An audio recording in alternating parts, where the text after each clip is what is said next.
But we have to talk about this. This is absolutely embarrassing from ESPN. So this is ESPN at the ESPYs. This is the ESPYs from Shane Gillis. Let's take a listen.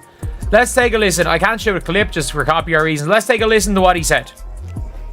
When Caitlin Clark retires from the WNBA, she's going to work at a Waffle House so she can continue doing what she loves most, fist-fighting black women. What? ESPN Caitlin Clark just got left out, and fans absolutely lost it. And before you think this is just another tiny social media slip, let me promise you something right now. If you stay until the very end, I'll give you a simple 3-signal checklist that lets you spot when a small Caitlin Clark moment is about to explode into a full-blown league-wide firestorm before it takes over your entire feed. Because this story looks harmless at first glance, almost nothing, but it hits the exact nerve.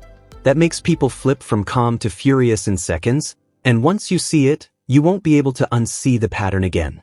Here's what actually happened, and it took less than 10 seconds to trigger the chaos. The Indiana Fever jumped on the 2016 throwback trend, something every team is doing right now: old photos, old uniforms, old memories, pure nostalgia, meant to be fun and harmless. But when the Fever posted their 2016 throwbacks, Caitlin Clark wasn't included, and in a normal sports universe that's a shrug, a quick scroll, no big deal. But this isn't a normal universe. This is the Caitlin Clark universe, where even silence feels loud. And to fans, this didn't look like an innocent miss. It looked like confirmation, like proof of something they already believe, because they don't process it as oops, they process it as there it is again. And that's the exact moment when a tiny post turns into outrage, timelines flood, sides get picked, and something small suddenly feels personal. In. Now, there's a lot of stuff that is going on behind the scenes in regards to Caitlin Clark, potentially being on the roster, not being on the roster, which I'm going to do that in a whole nother video. But we have to talk about this because a lot of people have been saying that Caitlin Clark been kind of weak, not standing on business. She's just been letting the league and networks say whatever about her and all these different things. Well, I'm here to tell you, there's a new day and age. There's a new time. And Caitlin Clark standing on big business. Want to know why Caitlin Clark standing on big business? She got big business teammates. Clips featuring her didn't just perform better, they moved faster, lasted longer, and reached people far outside basketball. And that's when someone inside the building said the sentence nobody wanted to say out loud: she's the draw. And those words didn't stay quiet, they traveled. And the moment they hit league offices, panic followed, because the numbers from that NBC night weren't just good, they were destructive. Months of projections were wiped out in a single evening. Advertisers noticed, media partners noticed, owners noticed, and one owner reportedly asked for a simple comparison before NBC and after. And what he saw wasn't subtle, it was violent. Viewership multiplied, revenue projections exploded, merch demand surged, and next to every spike was the same name, Caitlin Clark.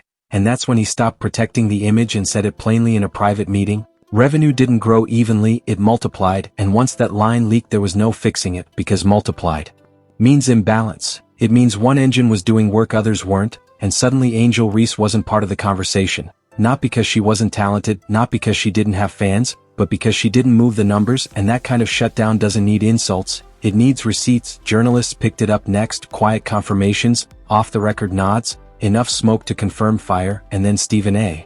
Smith stepped in, not guessing, not speculating. He was given the data. He saw the NBC breakdown, he saw the revenue curves, and that's why his tone was calm, because calm means certainty. And on live TV he didn't attack Angel Reese, didn't downplay her skill, didn't insult anyone, he compared impact. The internet rewards emotion, not logic, and the emotion here is painfully simple. How do you miss her? How do you run a trend that's literally about memories and moments and somehow leave out the one player driving more attention than this franchise has ever seen? Because to fans this wasn't just sloppy, it felt personal, and that's where things flipped, because this taps straight into the biggest fear Caitlin Clark fans have right now, that the league wants to control her without fully embracing her, that it's happy to take the benefits but slow to give the credit, that it will celebrate growth while quietly avoiding saying her name. And if that sounds dramatic, just watch what happened next, because this wasn't a one-off moment. It happened again the same week when the WNBA Players Association posted about attendance, momentum, the league growing, and fans did what they always do: they read the language, the framing, who gets highlighted, who gets thanked, who gets named. And once again Caitlyn's name wasn't there the way they expected. And no, that doesn't mean every post is a conspiracy, but online perception is reality, especially to casual fans, and the perception forming fast is this. The league is comfortable cashing the checks, but uncomfortable giving one person too much credit, and that's when a missed social post stops being about a trend and starts becoming a symbol. And symbols are dangerous because they spread faster than facts. And here's the deeper reason this exploded the way it did. Omissions hurt more than insults, because if someone insults Caitlyn, fans argue back, they defend her, they throw stats, but when you leave her out, it feels like erasure, and that hits something primal, injustice, betrayal, the feeling of being used, because Caitlyn Clark isn't just a player anymore, she's a movement, and movements don't like being managed. And to be fair, her second season didn't go how anyone expected. Injuries slowed her down, limited games, less on-court momentum, and that should have cooled things off, right?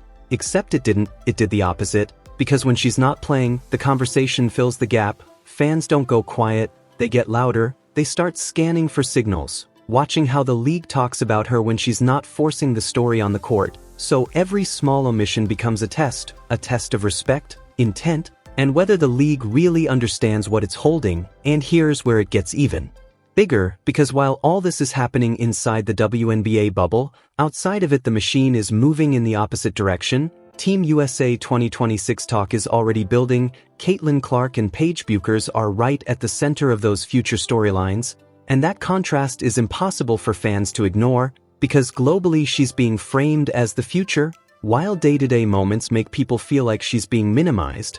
And that gap is exactly what keeps lighting fires, because if the world sees it, fans keep asking one question: why doesn't the league fully embrace it? And that's why this isn't just drama, not for creators, not for fans, not even for people who only catch headlines, because moments like this are warning signs. This is leverage, because attention is currency, and Caitlyn Clark is the biggest attention magnet the league has right now. So when a brand or an institution looks like it's downplaying that magnet, it doesn't shrink her impact, it does the opposite. It makes the audience suspicious, defensive, even protective, like they have to step in and fight for her. And that's why the reaction always ends up bigger than the original action, because this is the loop that keeps repeating. Small omission, big backlash, bigger headlines, more attention, more tension.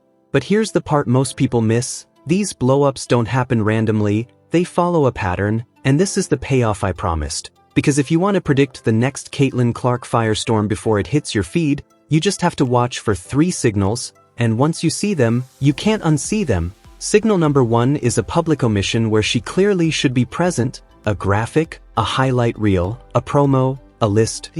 Trend post. Nothing malicious, nothing dramatic on its own, it just has to be visible, because the moment it's visible, it becomes screenshot fuel. Signal number 2 is a screenshotable reaction, a short comment from Caitlyn, a teammate reply, a subtle clapback, a single clean quote that can be reposted everywhere, because one sharp line travels farther than a full paragraph of explanation ever could. And Can't Be Got is the perfect example. It's short, it's clean, it's impossible to over-explain, and once that line exists, the story no longer belongs to the league, it belongs to the internet.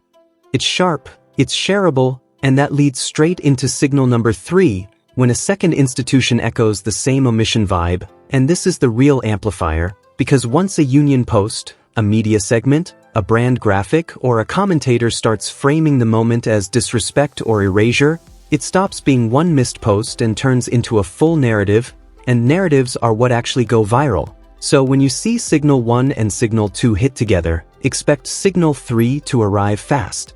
Sometimes the same day, sometimes within the same week, and once all 3 show up in the same window, that's when fans really snap, because it confirms their deepest fear, that Caitlyn Clark can drive the league forward, but the league still wants to manage the story without giving her true center stage. And here's my final take, because this matters more than the original post ever did. If the fever explanation is true, then this all started as a simple content problem, no clean 2016 throwback.